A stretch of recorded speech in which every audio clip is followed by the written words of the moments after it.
role of a combat designer on God of War 3 is a complex role. Basically has anything to do with characters in the game. Any character you see moving in the game, attacking, fighting, are generally implemented by the combat designer. And then, of course, Kratos. What his platforming elements are going to be, what his new combat moves are going to be, what weapons he's going to use, how he's going to use them, how he walks, everything.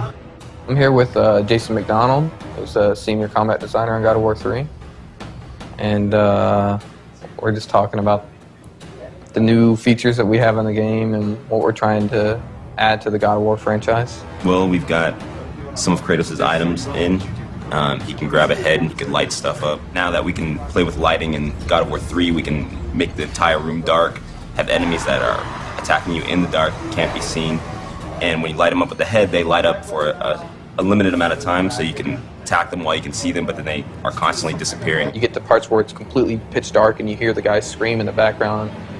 You use the Helios head to, find out where they are. The strategy gameplay, the combat side of it turns into you have to keep these guys lit to be able to hit them, otherwise you get screwed and they just destroy you in the dark. Definitely something we couldn't do before just because we didn't have dynamic lighting to the extent that we have it now. So we got the combat grapple in. We tried the grapple stuff in God of War 2, but since we were limited on memory and animations and things like that, we just couldn't do it, and if we couldn't do it well, then we weren't going to do it at all, so we just didn't do it.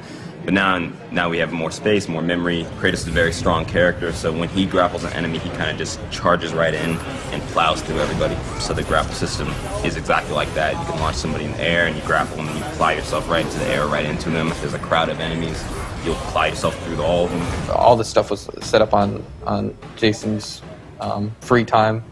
When he gets a little bit of free time, he likes to explore a couple ideas here and there, and everybody gets inspired different ways. So like some of the animators will hang out a little bit after hours and go like, hey, let's try this move out. And we find it's good to do that too, because we have an idea and everybody's like, oh man, what kind of code is that going to require? What kind of animation is that going to require? So everybody's worried about the time it's going to take. But once you kind of implement it and they see it, then it's more apt to get everybody's attention and they want to actually spend the time to perfect it.